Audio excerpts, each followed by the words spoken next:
What is going on? Welcome to the Mortgages and Multiplexes podcast. I'm Yes. here with Giovanni. Java. What's going on, man? What's up, GC? We're gonna GC. go out with the nicknames. So I go by Java, and you go by GC. That's the Yes, sir. that's the way we'll flow naturally. Guys, we wanted to do this thing. It's a few months in the making, and basically we're both in the real estate industry. I myself am a mortgage broker. Giovanni is in property management. He's the owner of Group Rocca. And basically, we wanted to start this to build both of our brands. And I myself kind of want to be, kind of like a support system for anybody who has any questions, wants to learn about the trade, about the industry in general, and just help as many people as we can. I know that real estate in general, when you first start off, can sound confusing.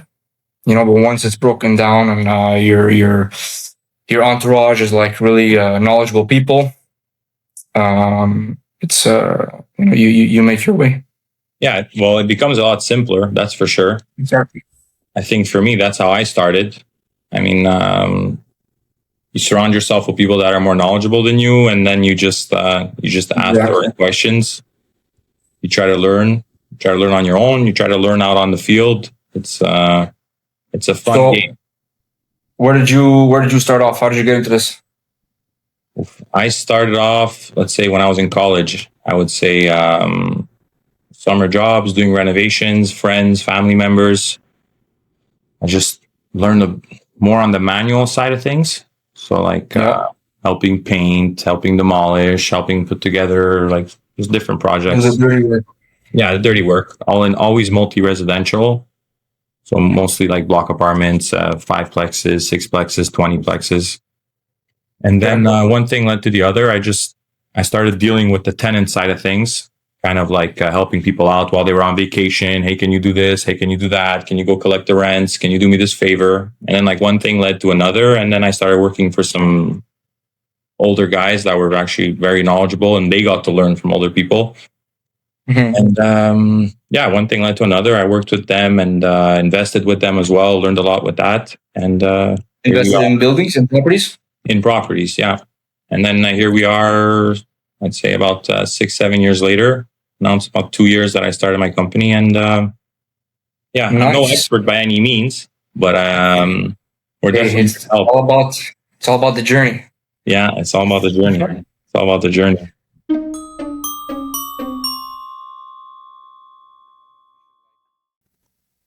Let me tell you, property management is not sexy.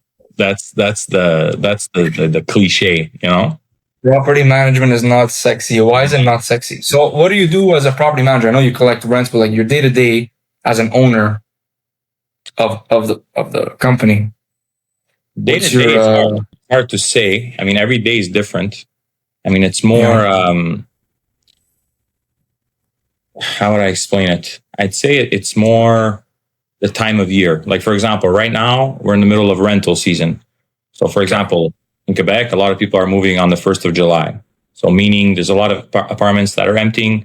There's a lot of movement. There's a lot of renovations that are going to take place. For example, sometimes when people leave, the end of their lease is June 30th. So July 1st, first weeks of July, second week of July, we got to deal with contractors. We got to deal with organizing, let's say, exchanging of the keys, doing visits to find new tenants, re-renting apartments, optimizing real estate.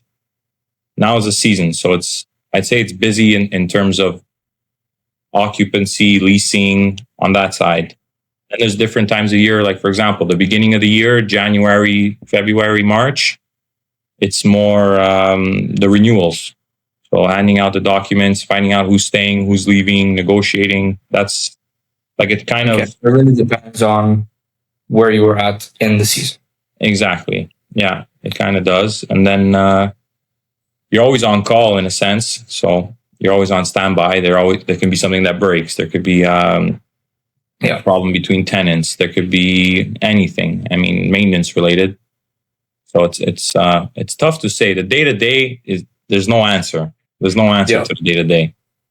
I mean, it's fun because it's always different. And that's what I like. That's what I like about it. You're meeting different people. You're dealing with different trades. One day you're dealing with a mortgage broker when you're trying to acquire a property. The next day you're dealing with a tenant. The next day you're dealing with a plumber. The next day you're dealing with an asphalt company. Like it could be anything. Yeah. What's the go-to tenant? What do you look for in a tenant? What do we look for in a tenant? For those who are renting, or for those who are watching For those this, that are renting, honestly, like when you're doing a visit, you'd say, like, let's say I'm showing an apartment. What do I want to see? yeah, Well, number one, you want to find something, number one, that's presentable in a sense, that cares about like how they appear, let's say, when they're meeting you, in a sense.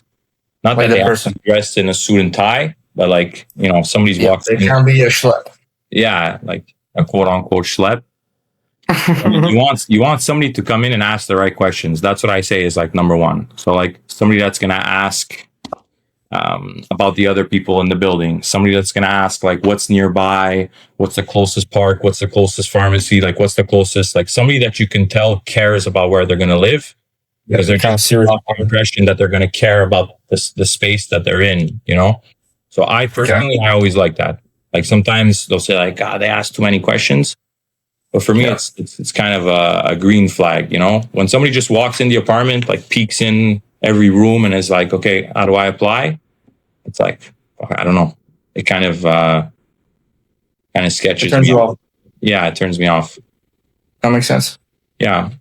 But I mean, what about you? How did you get started becoming a mortgage In broker? the mortgage world, honestly, it was kind of a fluke thing. So like, not to get into like past history, but basically I graduated in finance from Concordia, and I was working for my family business for the longest time, and I was always in like the accounting side of things in the business. We sold outdoor furniture and gazebos, Mm-hmm. and I always took a liking to sales and the numbers. Yeah. So I found it a little hard to find that niche with what I was doing in the company because we were a small company. We were about 10 employees. Okay. I kind of found something that I was able to marry those two. And it was either being a realtor, which I found like too much on the sales side and not enough paperwork. I think maybe a realtor is going to hear this and be like, you're full of shit. Yeah. But that's what in my head, like that's just what it looked like. That's what it felt like.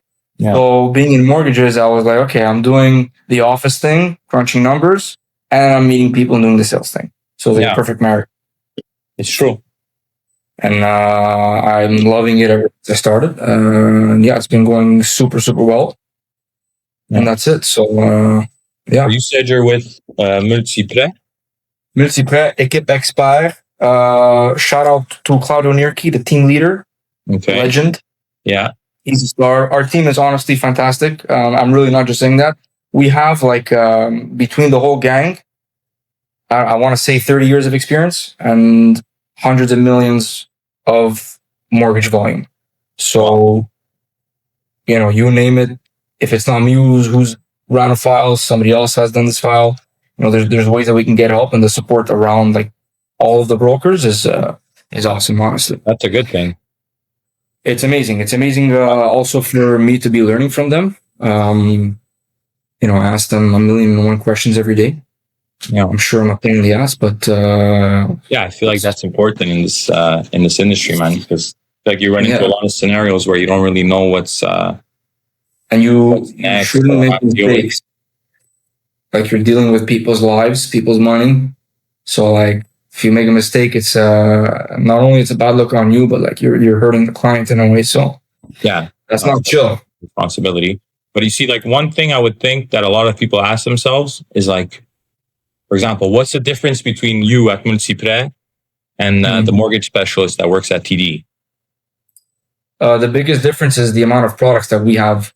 And not to trash talk TD or any of these banks, because we work with all of them. If you're working with a mortgage specialist at any given bank, they can only provide you with their products. Okay, we deal with 32 banks, so I have like any product you can possibly think of.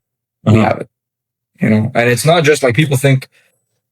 a mortgage is a mortgage is a mortgage, but it's not. There's like I was telling you on the phone earlier. I'm doing this. I'm trying to get an approval for one of our clients that needs two segments of their mortgage. They're buying one property, but they want two different segments because they want the money to be coming from two different accounts. Now that's very nitty gritty, and I think we'll get to that, soon enough. But just to say, it's not apply for one mortgage and it's like copy paste. You gotta fit the bank's box, and you gotta be able to provide the client with what they're looking for. And not everybody does this multiple segment mortgage, for example. Sure. Well, you'll hear often enough, like every bank has a different appetite. Exactly. Like, for example, like on my side of things, I'm more, let's say, looking on the commercial end. So like when we're trying to purchase or put together a project.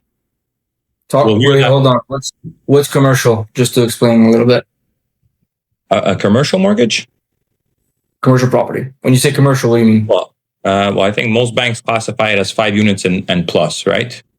Okay. So, yeah. So for in my eyes, it's like multi-residential, or usually you're leaning towards a commercial mortgage. Sorry to cut you off, but when I first got into the industry, when somebody said commercial, my head was like, okay, it's a store. It's a business. Yeah. Yeah. And that's like not really, it could be. It's true. So so it's 5 units or more. Yeah. 5 units or more for most banks, I think. And so like whenever you're shopping, or let's say on our end, we've dealt with mortgage brokers, and I'll always hear that, like every bank has a different appetite. So like this bank, for example, at this time of year, really has an appetite for 6 units to 8 units. Then you'll hear another bank like, if the loan is not $3 million or more, don't even bother shopping with them. They're not going to be aggressive.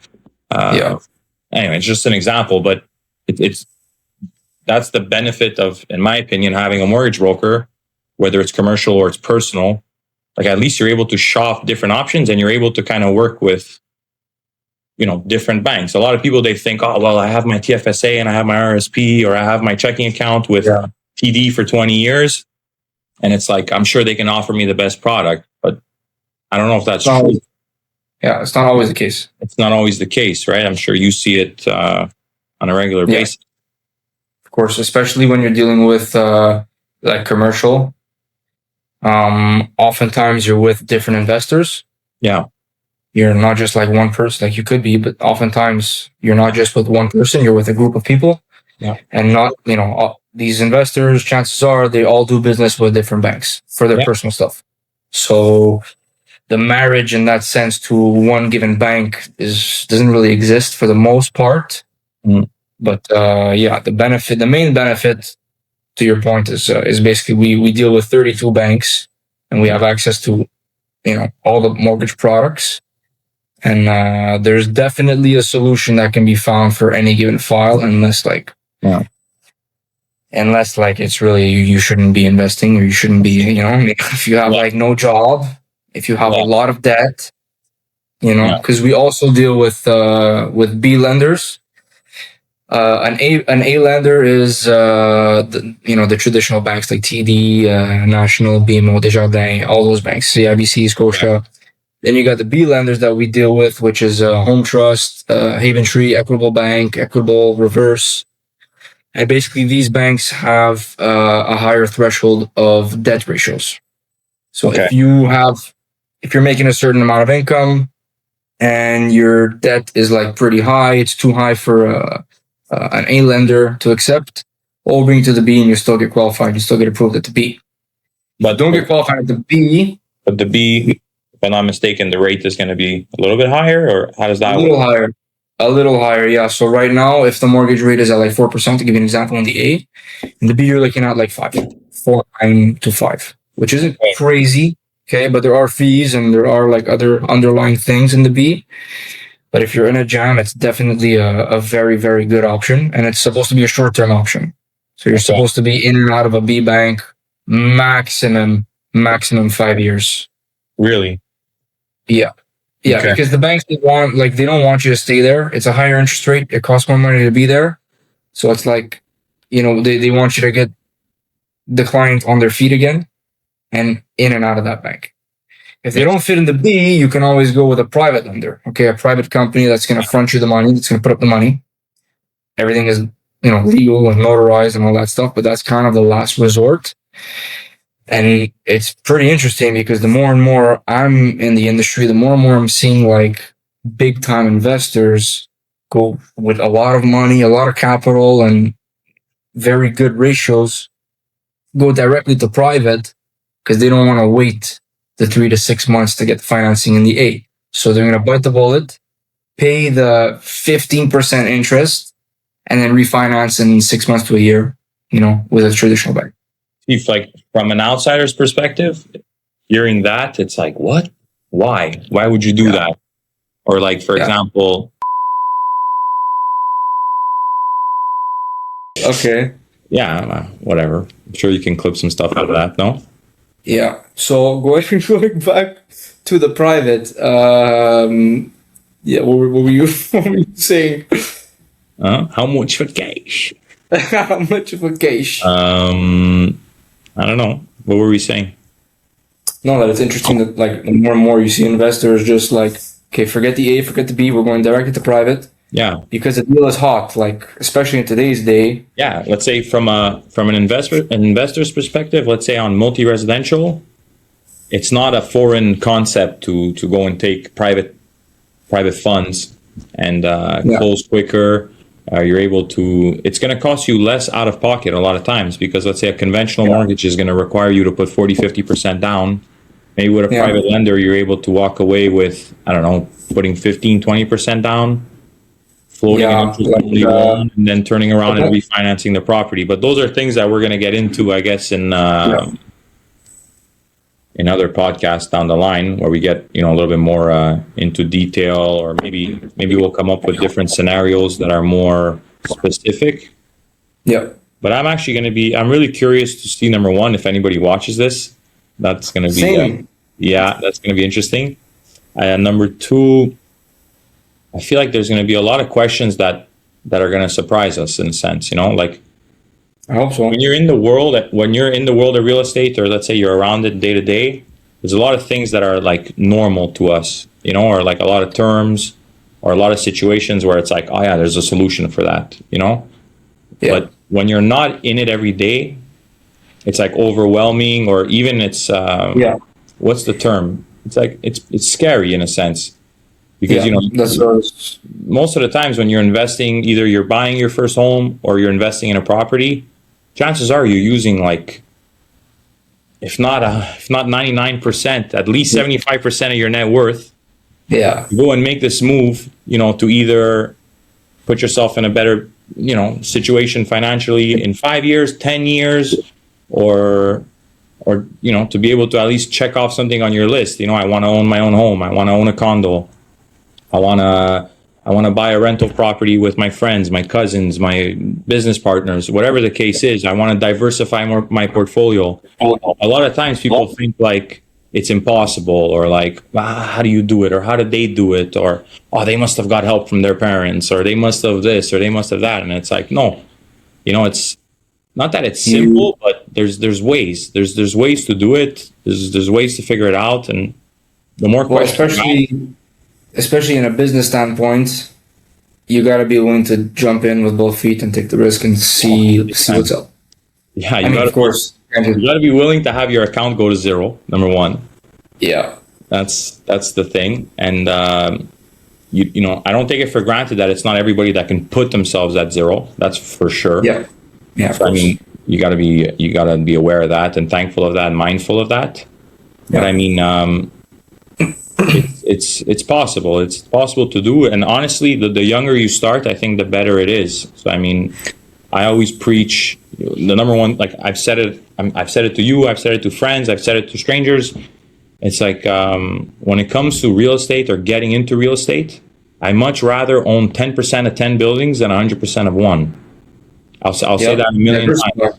Yeah, you need to diversify. And honestly, like the market changes.